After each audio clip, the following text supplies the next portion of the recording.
Olá, alunos do IFSU, Instituto Federal Sul-Rio-Grandense, Campus Pelotas. Bem-vindos à nossa disciplina de Matemática Discreta e Matemática Computacional. Neste vídeo falaremos sobre análise combinatória. Nesta primeira parte, falaremos sobre noções de contagem, o princípio fundamental da contagem e o fatorial. Primeiro exemplo.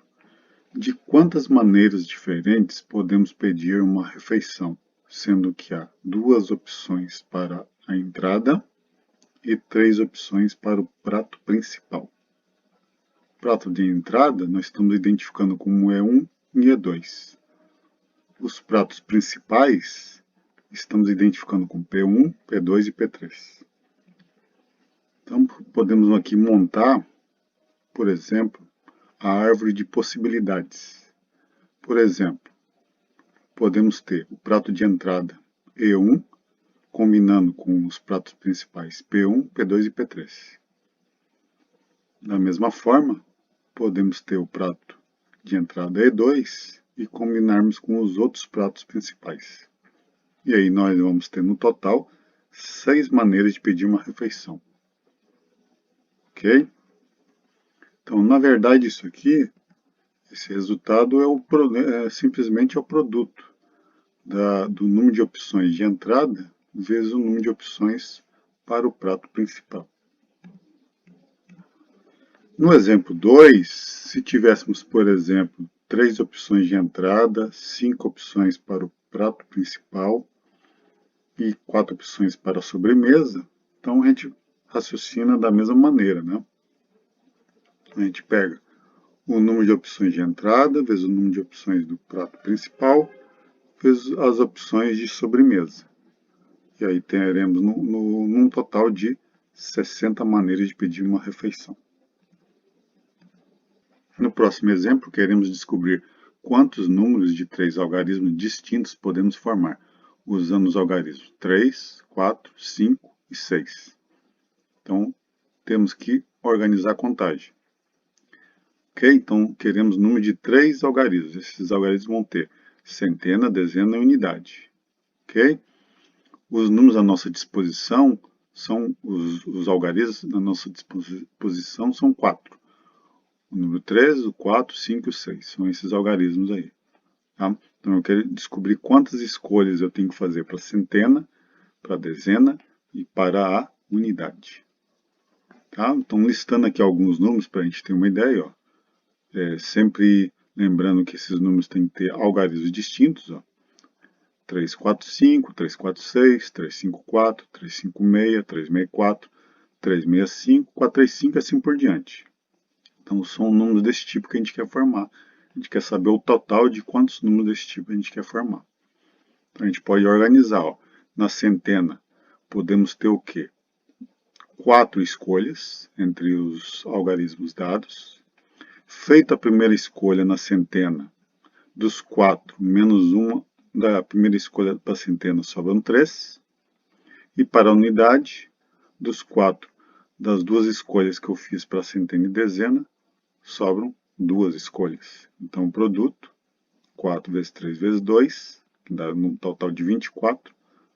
Esse é o total de números de 3 algarismos que podem ser formados. Então, o princípio fundamental da contagem se resume exatamente nesse entendimento que tivemos nesses exemplos. Suponha que 2 decisões devam ser realizadas. Se a primeira decisão pode ser tomada de N maneiras, independentemente da primeira decisão tomada, há N escolhas possíveis para a segunda decisão, então o número de maneiras de se realizar ambas as decisões é o produto M por N. De maneira geral, esse princípio também vale para o número K de decisões. Se cada decisão, D1, D2 até DK, pode ser tomada de MK maneiras, então o número de maneiras de realizar as K decisões é o produto M1, M2 até MK. Então aqui acima falamos sobre duas etapas, tá? Mas a gente pode ter K etapas. Então, vamos usar esse raciocínio nesse exemplo. Pare o vídeo e pense um pouco nesse problema. Quantos números ímpares de 3 algarismos distintos existem? Eu tenho que formar números de 3 algarismos, tá? Então, o último algarismo tem que ser ímpar. Os ímpares que eu tenho? Eu tenho o 1, o 3, o 5, o 7 e o 9. Então, eu tenho aí 5 possibilidades ali na unidade que vai se referir aos ímpares, tá? Devemos lembrar que se a gente quer formar algarismos, números de 3 algarismos, o primeiro algarismo ali da centena não pode ser 0, ok? Então, primeiro vamos pensar no que temos. Temos 10 algarismos de 0 a 9, sendo 5 deles ímpares. Bom, o que eu vou decidir primeiro? A unidade, a dezena ou a centena? Então, as restrições. O último algarismo é ímpar, o número é de 3 algarismos, e não podemos iniciar pelo número 0. Por exemplo, 0,74. Então, na centena ali, nós temos opções de algarismos de 1 a 9. Tá? E no último ali, nós temos aí 5 opções na unidade. Então, agora fica fácil de decidir, né? Primeira etapa, a gente pode decidir pelo último algarismo. Nós temos ali 5 opções. Tá? Depois, a gente decidindo quantos algarismos vai na unidade, a gente decide o que vai na centena e na dezena. Ok? Então, nós temos 5 escolhas ali na unidade. Tá? Bom, na segunda etapa, o que nós temos? A gente não vai poder contar o 0 aqui na centena, e também a gente não vai poder contar o último algarismo, porque a gente quer formar números de algarismos distintos. Então, de 10 opções que a gente tinha, de 0 a 9, tirando o 0 e tirando o último algarismo, a gente fica com 8 escolhas aqui na centena. E na dezena, o que vai ter? Eu vou ter que ter um algarismo que seja diferente do primeiro e diferente do último. De 10 tirando 2 fica 8. Então aí eu vou ter o produto, 8 vezes 8 vezes 5, que vai dar 320 números ímpares de 3 algarismos distintos. Bom, e se não houvesse percebido essas restrições? Inverter a ordem das etapas pode inviabilizar o uso do princípio da multiplicação, que é o PFC, Princípio Fundamental da Contagem. Seguindo as etapas, algarismo da centena, dezena e unidade, chegaremos em uma situação muito complicada. Então, por exemplo, digamos que naquele problema eu pensasse o seguinte, eu pensasse primeiro como primeira etapa a centena, eu teria 9 escolhas, que aí eu tiro 0. Na dezena eu tenho 9 escolhas, porque tem que ser diferente da centena.